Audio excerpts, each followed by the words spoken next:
UKIP boys gone done and gotten themselves into a dilly of a pickle, jumping off an ideological cliff without a possum in a trailer park's chance of getting out of it in one piece. But they've been gone done and surprised us before, I reckon.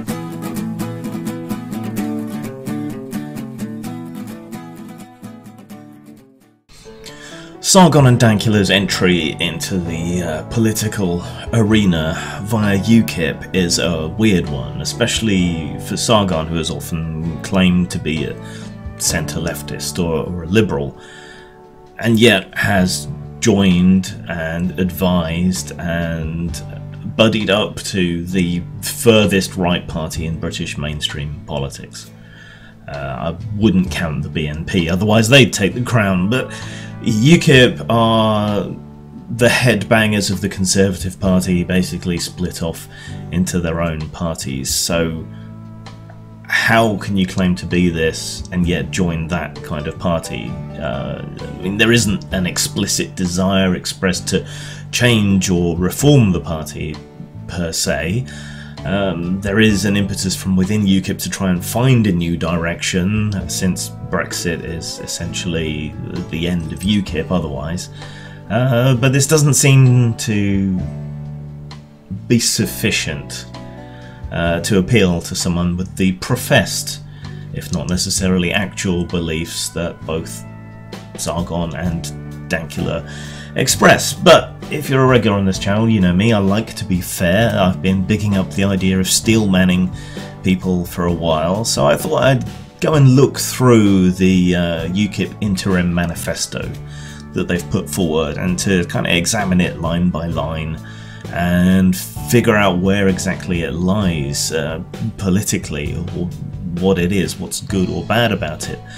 Before I really dig into that, I do want to say one other thing though. While I have parted company, shall we say, with Sargon, and while I don't like a lot of the political views that he or Dankula espouse, I'm still pro-free expression. Just because I agree with them on one thing doesn't mean I necessarily agree with them on everything else, and just because I disagree with them on a couple of things doesn't mean I don't agree on other things. The world is made up of shades of grey, there's all kinds of variations, and it's not an all or nothing world, okay? Sargon, and to a lesser extent Dankula, have been under attack in the mainstream press. You know, they didn't come up expecting to be involved in politics as directly as they are, and so they haven't had a lifetime of watching everything that they say or whatever else. But we've seen them be attacked, Sargon in particular, for things like the white niggers comment and the exposing of Jess Phillips as egregious fraud. And these weren't necessarily done in the best, most politic, normie friendly of terms, but the point of going after the alt-right on that basis was to show them that they're being everything that they claim to hate. All these behaviours that they claim are black behaviours aren't. That they're things that they do, they're being everything they claim to hate and dislike and to fight against. So, you know, that's worthwhile. When you upbraid someone for fighting with the far right in such a way, short of blows, you lose credibility amongst anyone who knows anything about what's been going on, and you're giving aid and succour to the far right, which you shouldn't really be wanting to do. And as regards Jess Phillips, it was, in my perception, a rather brilliant trap.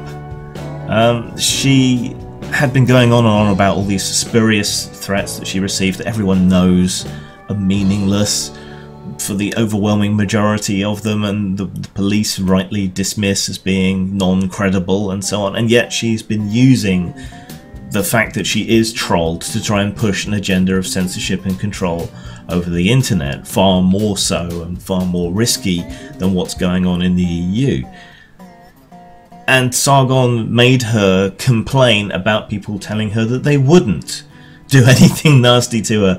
You know, to anyone even slightly clued in on the internet, that was an excellent way of exposing just how dishonest and shitty a person she is. And it doesn't matter that she was or wasn't sexually abused in the past, if that's true or not. The point is, she's dishonestly using spurious trolling as a method to gain sympathy for tighter controls on the internet and an erosion of anonymity, and that's not good.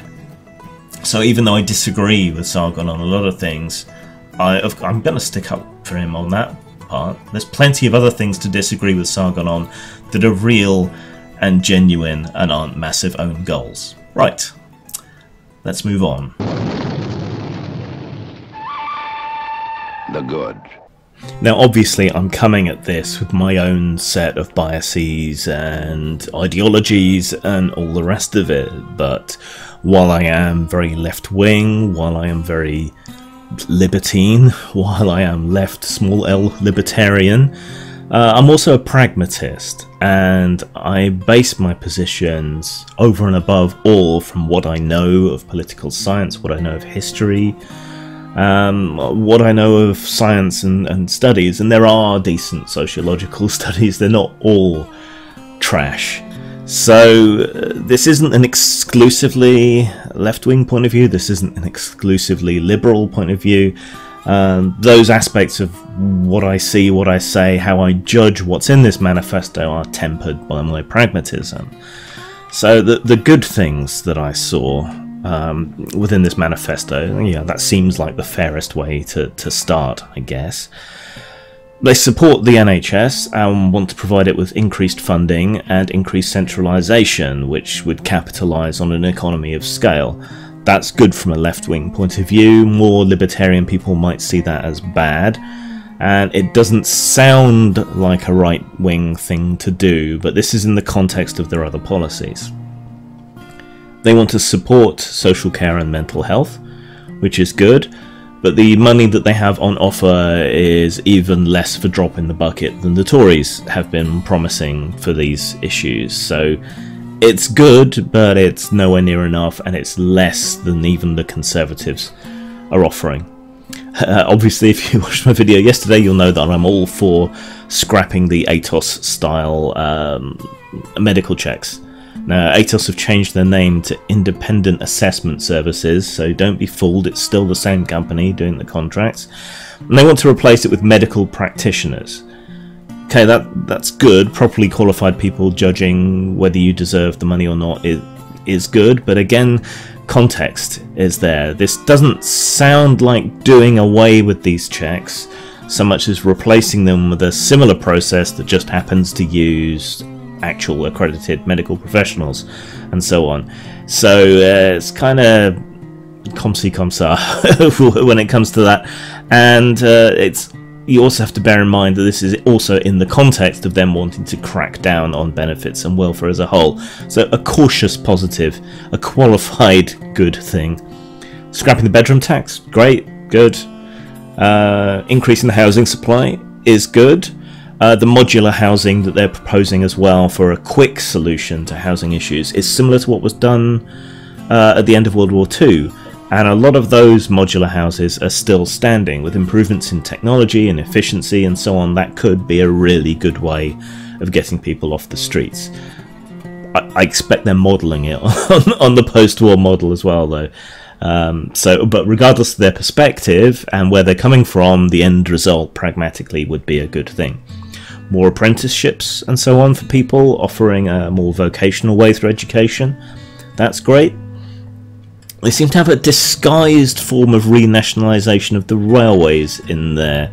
There's not really enough meat to go on in the manifesto, but for those lines that repeatedly fail as private enterprises, that seems like a good thing. They want to invest in repairing roads. Great thing. My area is right on the border between two councils, neither of whom seem to want to take responsibility for the roads here, so they're full of potholes, so extra money for that I can see as being good. They want more charging stations for electric cars to make them more viable. Great. A royal commission into policing. Fantastic, but they should also make a commitment to go along with the recommendations. They want to remove hate crime legislation and policing of speech. For some people that will be a red flag. For me, I'm cautiously optimistic about it. we have laws already for when these things are actually dangerous and harmful. We don't need specific laws. Laws should be universalist to the maximum extent that that's possible. So while I doubt their motives, I think cautiously that's a good thing. Talking of universalism, they want to enforce anti-FGM laws and so on. I mean, their examples are all... If I was less generous, that I would call them dog whistles. But so long as the law is even and held over everyone in the same way, I don't see a problem with that. They want to remove privatisation of prisons. That's a good thing. They want to monitor agricultural wages. Cautiously optimistic again, though this, coupled with a lack of labour due to their immigration policies, is likely to massively drive up food costs, and that always affects the poorest people the worst. So it's a difficult thing to balance. There's no good answers when it comes to that.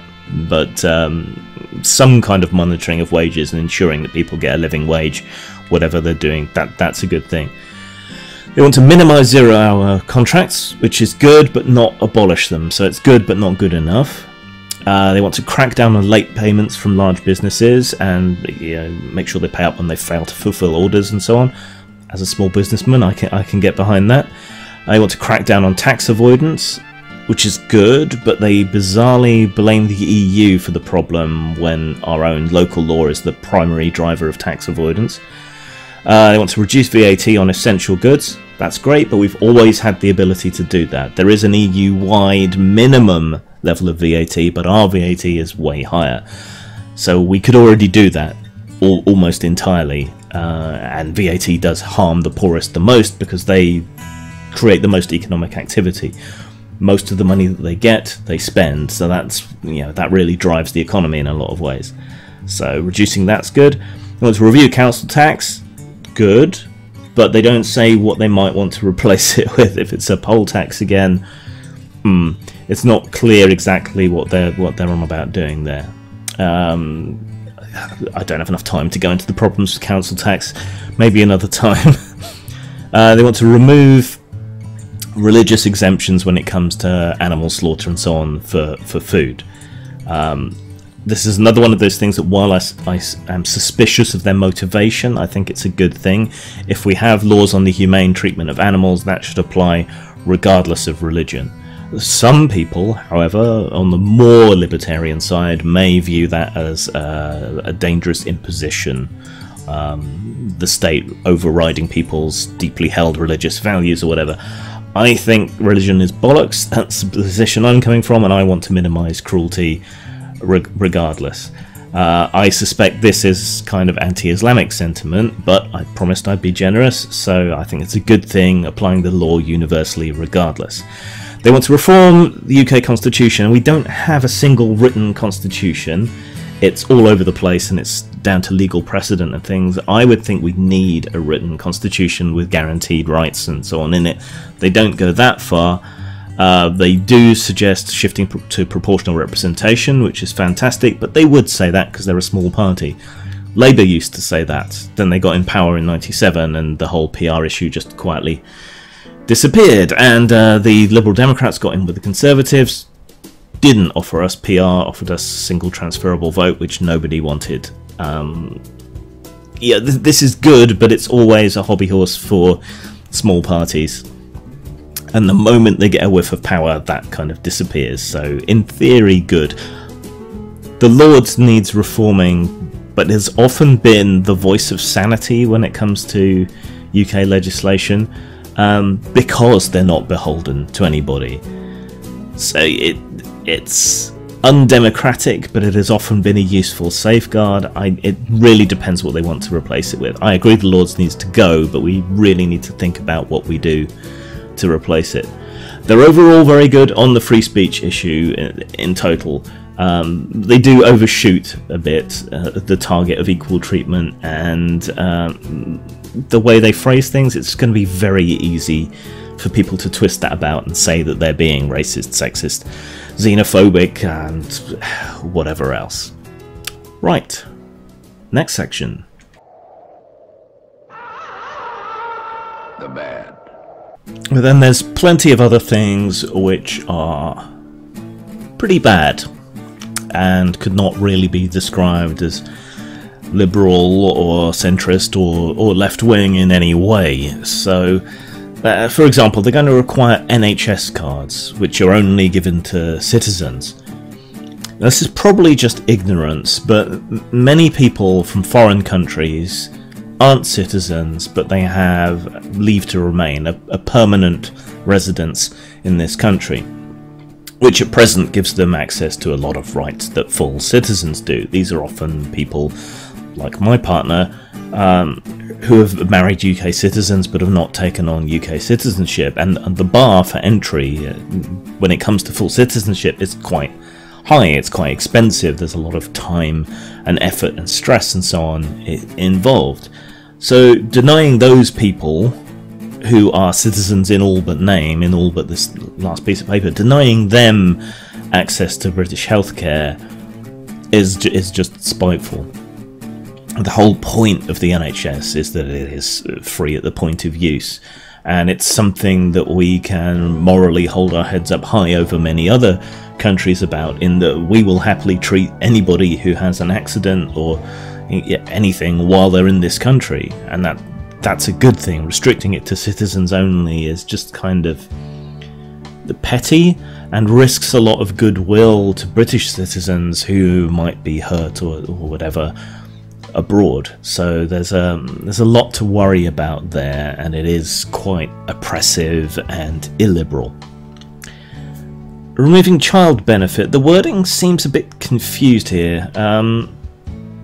It seems to suggest that foreign children living abroad currently get money. I guess if one of their parents is British, maybe they do, and then that's that parent's entitlement as a British citizen. So removing that, putting families that may be quite hard up at further risk and in increased poverty doesn't seem to me to be a good idea just because they're foreign. This seems to be completely xenophobic and without regard to situation. I mean, if you means tested it, maybe, but then that increases bureaucracy. It just seems churlish.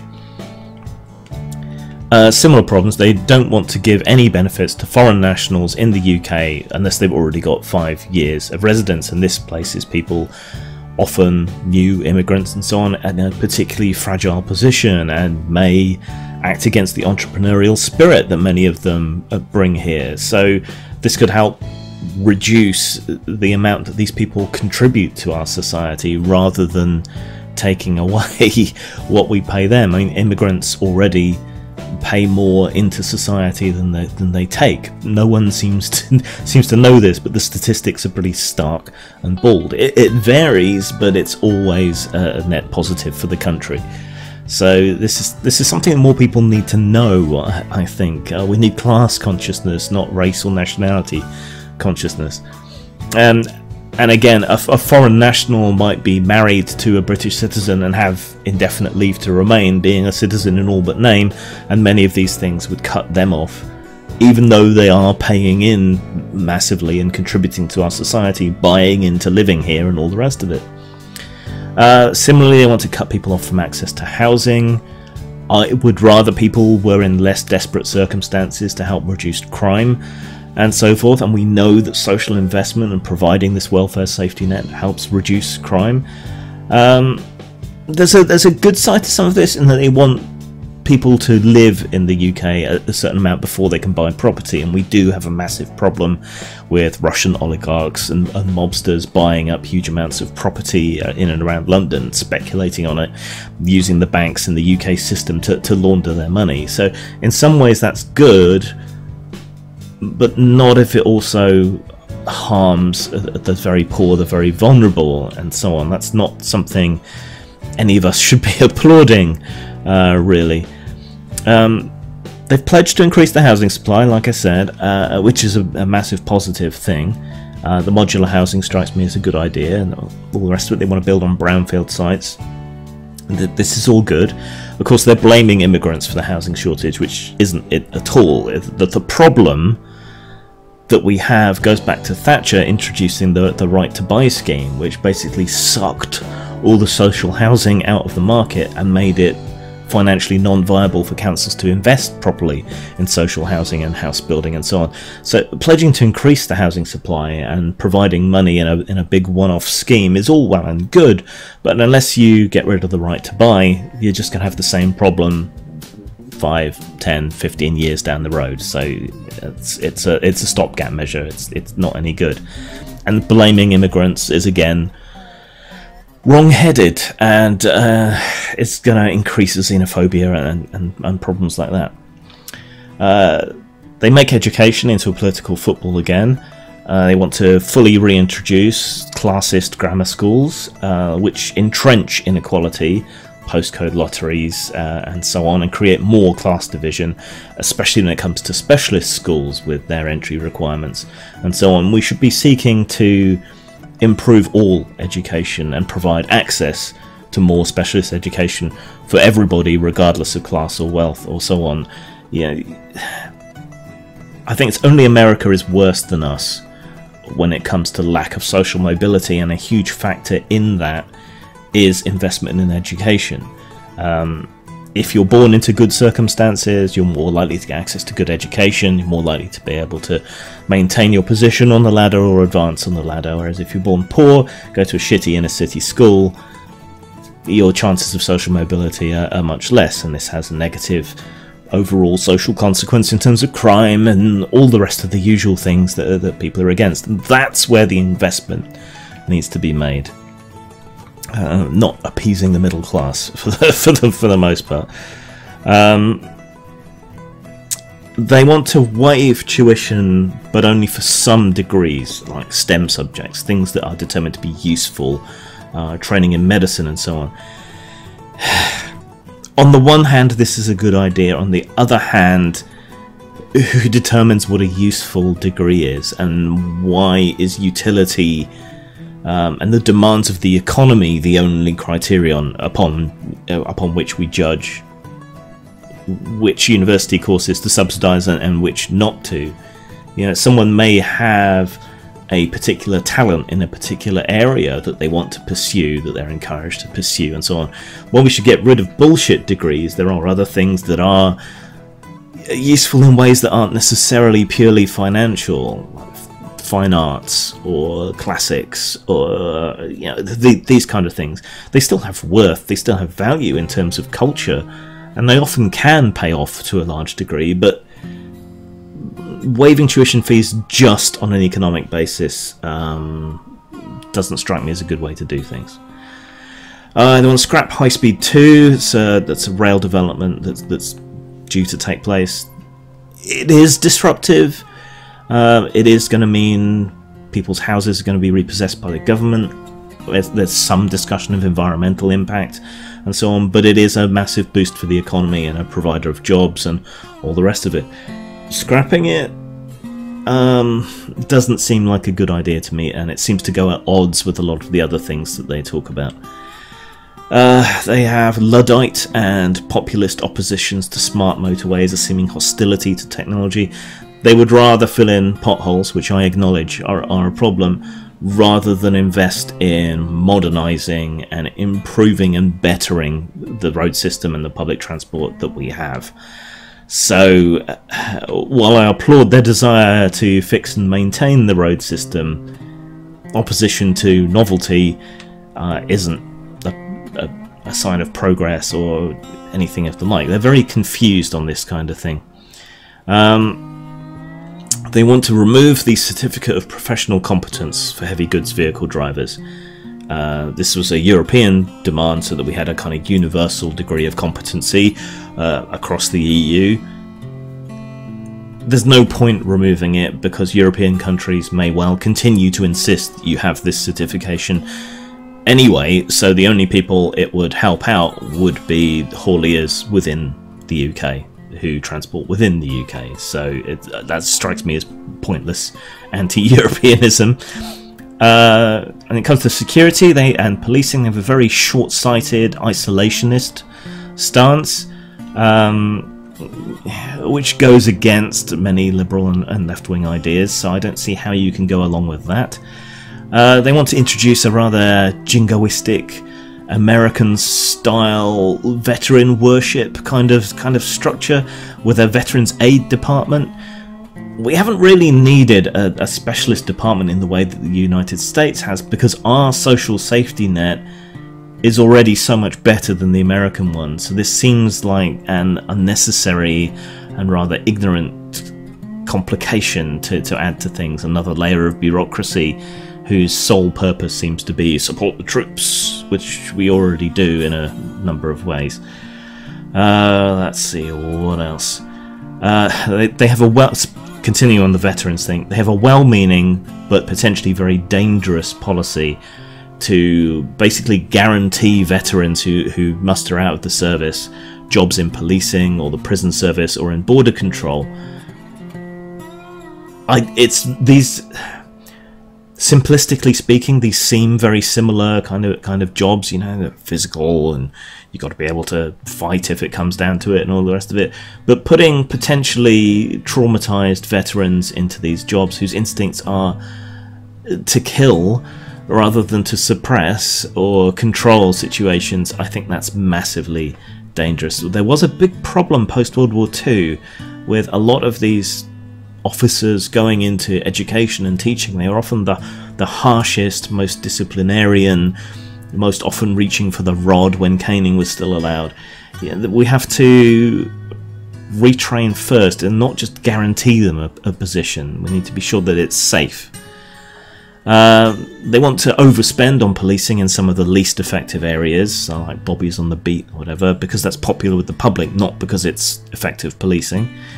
They want to stop the fast-tracking of educated individuals to become higher-up police officers, requiring them instead to do some work on the ground. I understand the sentiment behind that, to have someone be a beat cop for a while before they progress up the ladder, but this is going to starve policing of graduates, of well-educated people, more modern outlooks, and so on.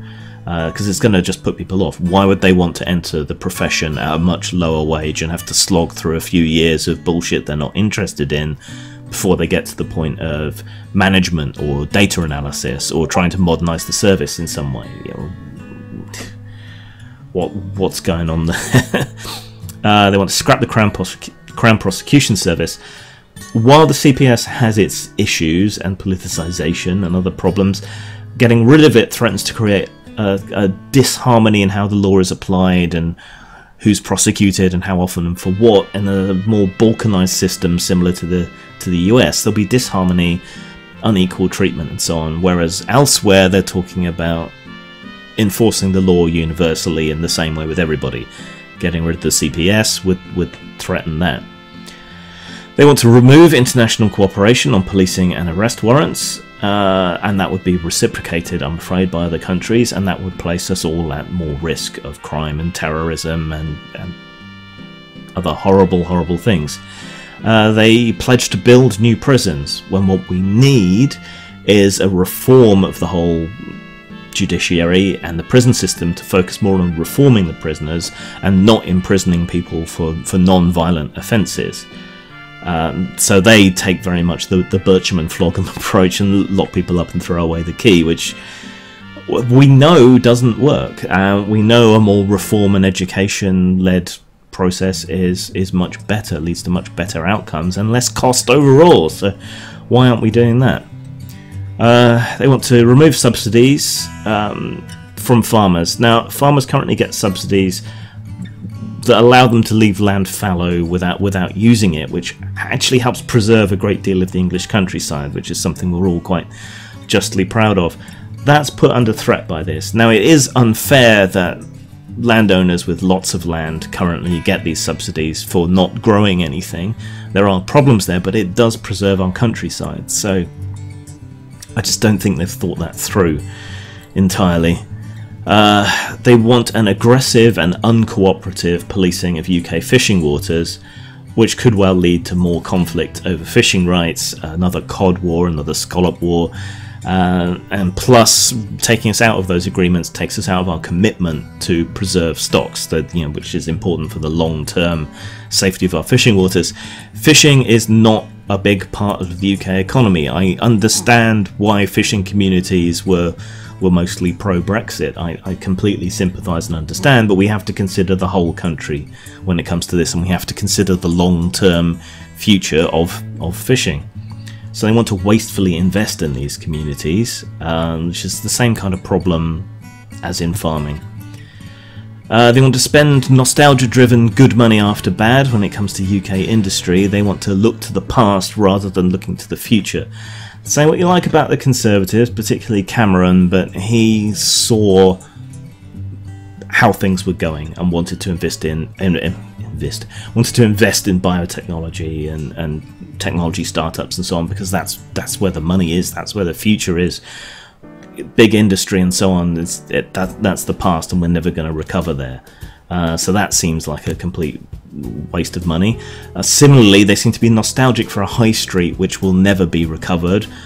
So they're out of touch when it comes to town centre parking. They want to guarantee up to half an hour's free parking in and around British town centres, but it's too late. They're dead, and the internet has killed them. There's no way around it. They need to be entirely rethought. No, they want to implement an equality of law in a lot of ways, seemingly regardless of culture, race, etc. And that's all good, but it's all marred by a general nationalistic output and xenophobia. So while special treatment has been extended to certain classes of people, and they want to remove that and treat everyone the same, which is good, they also seem to want to pick on people on the basis of race, religion, nationality, and so on, which is less good. So that's where they make their exceptions. It's kind of two-faced. While the opposition to Islamic extremism is good, like I say, laws and things need to be universalist and not just limited to Islamic extremism. There are Christian extremists. If we're worried about people being brainwashed in Islamic schools, we should worry about them being brainwashed in Christian schools or homeschooling. They make the argument for universalism where it suits them and against it where it suits them. Probably the most egregious example of this is the idea of having specialist prisons for Islamic inmates. Somehow this is supposed to counter radicalisation and extremism. What it'll actually do is create rather hardcore Islamic prisons where people will get very much exposed to extremism and radicalisation, and none of the opposite. So that's another spectacular own goal.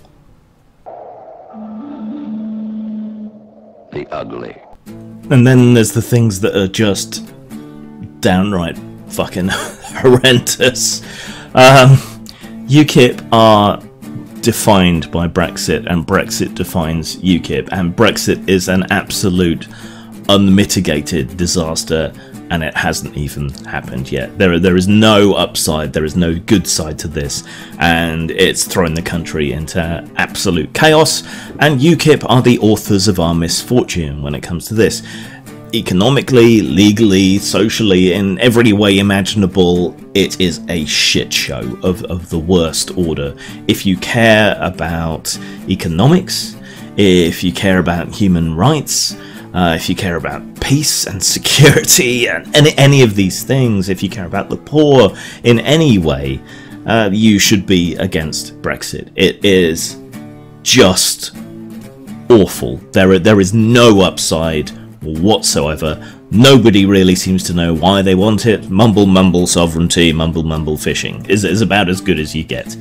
Neither of which hold any water whatsoever. So this is the big singular illiberal right-wing problem with UKIP.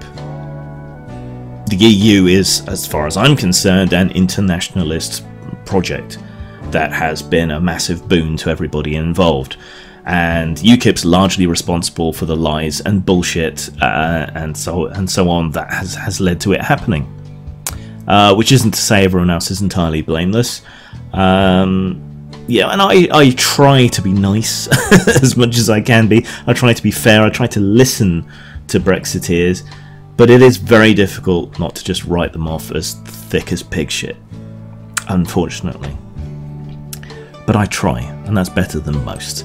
But that's another big thing that drove Brexit, I think, was arrogance and scoffing. So I try not to, but it's difficult. They blame EU nationals for the strain on the NHS, and that's hugely wide of the mark. While there are more people in this country, a huge number of the doctors, dentists, nursing staff, and others involved in the NHS have been recruited from Europe to make up our shortfall of trained doctors, nurses, and dentists, and so on. Immigration, and it's not just EU immigration, but immigration has kept the NHS running, not undermined it. And as I pointed out earlier, immigrants pay more into the system than they take, by between 1.1 to 1.5 of what they cost, they pay back in. So it's just,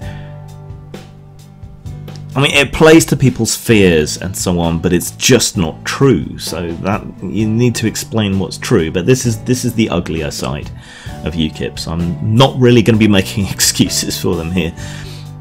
Their anti-immigration stance is based on untrue statements.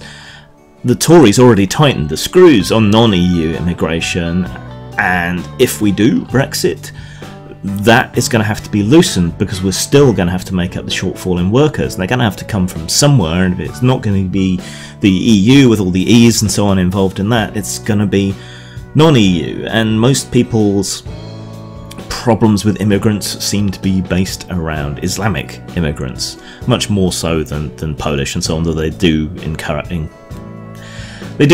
quite a bit of racism and other issues.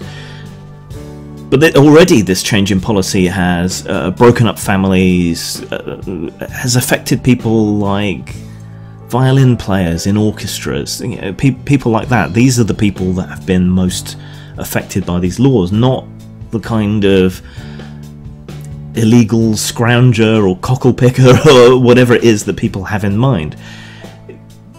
Real people in international love, thanks to the advances in communication and so on. These are the people that have been hurt. Families have been broken up. Not the people that people think that these policies target. It's just that's not the way it works. These stances overall throughout their policies are an attack upon people at the most vulnerable point in their lives, people who will contribute a great deal to our society. And it threatens their ability to contribute. They attack overseas aid. I mean, overseas aid is a form of social investment on the international scale. The more well-inclined these societies are towards us, the more stable they are, and these are all things that overseas aid helps. The more peaceful and better the world is overall, and the more these places become markets for our goods and services and so on. So it's very much in our interest to be generous abroad while we're rich. Their idea of national interest seems to be very narrowly defined and short-termist, very isolationist, in a way that just goes against all international analysis, really. They want to expand the military, despite saying they don't want to be involved in more foreign wars and so on. This seems to be to meet our NATO commitment, but we're one of the few nations that already does that anyway. They want to retain Trident, which seems to go against the idea of them being against wasteful expenditure, because there's just no point to Trident in the current geopolitical structure. The only reason for keeping it is to have a big political cock to flop out, whereas we could take the lead in being only the second country ever to disarm. I think South Africa was the other one. They want to protect soldiers from paying the consequences of their illegal actions in war whilst under orders.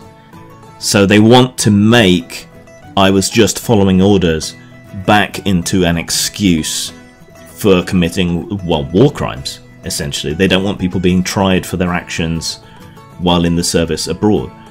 This is incredibly dangerous, and we all agreed post-World War II that just following orders wasn't an excuse, that soldiers have an onus upon themselves to not follow immoral or illegal orders, and if they did, we would hold them personally accountable.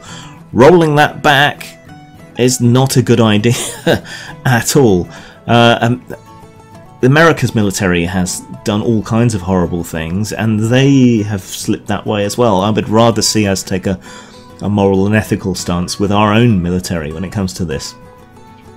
They demonise foreigners in prisons, want to deport them, often to very dangerous areas where they can't be guaranteed humane treatment. I think we have a duty of care, even to prisoners. They want to enforce virtually full sentences, with only a maximum of 10% off for good behaviour. That doesn't exactly motivate prisoners to be good, and again this goes against the more reforming and educational stance that we know works in prisons. Again, this is the kind of Birchman flog 'em, deeply illiberal, deeply right-wing and counterproductive way of going about things when it comes to people who transgress our laws. Brexit is going to wreak havoc with our ability to pursue good deals and trade deals internationally, which is something that they say they're keen on, but Brexit is the most damaging thing to that. They want to reduce business regulations. Every time we do that, there's a boom bust. But, you know, always. The regulations are there for good reason, to guarantee quality, to help prevent those boom bust cycles, and so on. So getting rid of that's playing with fire. But it's something that's going to be necessary post-Brexit to prop up the UK economy, which is why people keep driving home this whole point about chlorinated chicken and all the rest of it from the US, which doesn't have anything like the decent food regulations that we have, and, well, you can see the result. They want to scrap the 2008 Climate Change Act, and that seems to be entirely on an ideological basis. Climate change denial, this is not a good thing for anybody. They want to end subsidies for clean energy, despite the massive success of subsidised clean energy in places like Germany. This is stupid. They want to bring back coal. While I disagree with what was done to the mining communities, what was needed was a slow climb down with retraining and so forth, rather than just a wholesale abandonment and closure. But bringing it back, now that it's gone, doesn't help anything, and certainly isn't going to help the environment. They call man-made climate change a dogma. It isn't, so they're anti-science. The whole thing seems to be based around a kind of middle-class, NIMBYist conservatism that's not in my backyard, blaming foreigners for things like population growth and so on. There's a lot of blaming other people. Well, the Conservatives have been blaming Europe for their own decisions for a very long time. One wonders who will now become the target of blame for UKIP and the Conservatives. They want to get rid of the TV licence. I can kind of understand why, but the problem isn't the BBC exactly. It's that the separation between the state and the BBC, despite it being publicly funded, has been eroded. I would rather see us all continue to pay for the TV licence, because things like education and so on television, documentary series, all that kind of thing, you know, they're not commercially viable, but they are necessary and helpful, and they do contribute to the country overall, so it's a good idea to keep a strong BBC. They want to sell off Channel 4, which is partly publicly funded. Again, I think that's a bad idea. They want to abolish inheritance tax, which is only going to help the rich. They call education indoctrination, which is more likely to occur through homeschooling and faith schools, which they're in support of. So that seems odd. They're against Sharia law being practiced in Britain and being recognised in British law, and Sharia law isn't recognised in British law. It has roughly the same status as any other arbitration service. If two people want to go to a Sharia court and have that rule, and if they then want to abide by the decisions, they can. But if they don't want to, they can always appeal to national law. The closest thing I could find, or have ever found, to Sharia law being upheld and enforced by British courts is that a Sharia marriage was recognised. And that was only in August this year, and that was in a divorce case, and it was recognised as a marriage so that the woman was then entitled to, you know, a proper divorce settlement.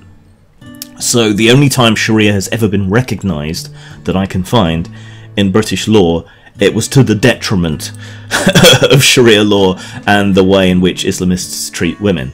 So it basically gave her access because it was recognised in her community. They introduced themselves as husband and wife, lived together for a long time, you know, lived as husband and wife. It recognised that Sharia marriage under UK law so that she could get a divorce settlement. That's the opposite of a problem with Sharia law. They used the spectre of barely present voter fraud via postal votes to excuse voter suppression. We're aware of the problems in America around this, and this is probably to target them damn foreigners. There's a nationalistic little Englandism reflected in policy and political reform, but it's not all bad. It does, however, include starving the regions of cash. So Scotland, Wales, Northern Ireland would likely be a lot worse off under a UKIP government, which thankfully is very unlikely to ever happen. These are areas in which you want to invest, bring them up to the same level as England. That makes us all wealthier and more capable as a whole, but they don't seem to understand that. They feel that England has been hard done by. While I agree with their stance on free speech and removing hate speech laws and so on, they also want to repeal groups that exist to guarantee equal treatment of people, to make sure there isn't bigotry, rather than expanding those organisations' remit to cover everybody, which would seem to me to be the sane way of going about it. They just want to repeal it, which would potentially create the opportunity for genuinely bigoted people to act in a bigoted way. Their support for austerity means a lot of their pledges are hollow. They want to remove taxation, but they also want to spend more, and it's not properly costed, it's just kind of vague. And leaving the EU will not save money, because the benefits in trade that the EU offers far outstrip what we pay into the EU. In terms of opportunities, like something like every pound we spend on the EU is worth something like £10 we get back in various ways. So it's not an economic benefit to us at all. So what can we conclude by all this? Well, there's some policies which are quite left-wing, there's some policies which are quite liberal. The motivations are suspect for those policies, and there's plenty there that's right-wing and counter to science, counter to what we know, counter to what is best, things that will be more expensive rather than less expensive. And of course the Brexit issue overrides absolutely everything else. So what is this? This is populism. And they even say they want to be a populist party. Well, what does populism mean? I mean, if I look to my standard reference, the Palgrave Macmillan Dictionary of Political Thought, which is a kind of standard text in a lot of political education, populism has a few definitions. Some of them are more specific to do with particular parties. So, but populism as itself, well, I'll read it verbatim. Populism.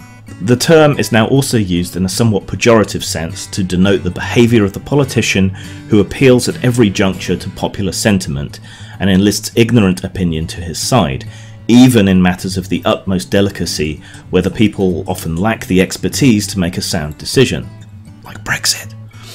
In this sense, the populist has much in common with the demagogue, and his type is prominent in many nationalist movements in the former communist countries.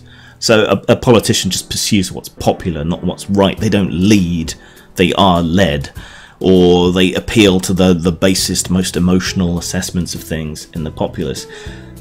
To an extent, government should be responsive to the population and what they want. But there's also a role in a representative democracy for leadership, for technocracy, for leadership by experts, people who actually know what they're talking about. I draw this comparison quite often, but there is a real problem in legal cases of a technical or financial type. We're finding jurors who can grasp and understand what is going on, why this person is being prosecuted.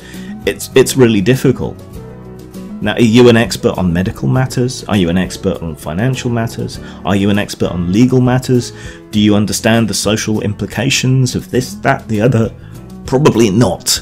And yet populist parties appeal to people's overestimation of their expertise and intellect and common sense, which is often neither common nor sense. So there's a problem with populism, much as there is a problem with too much going the other way.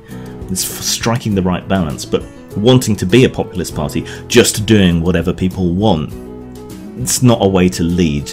You also have to educate. Can you be liberal and left-wing and support UKIP? I don't think so. You can support individual policies, of course, but then their practice on the ground is often different to what they profess. And I think you have to judge them more by what they do than what they say. I don't see how anyone who calls themselves liberal or centrist or left-wing can possibly support UKIP in the whole. Individual policies, sure. The whole, absolutely not. Zang. The police bring in reinforcements.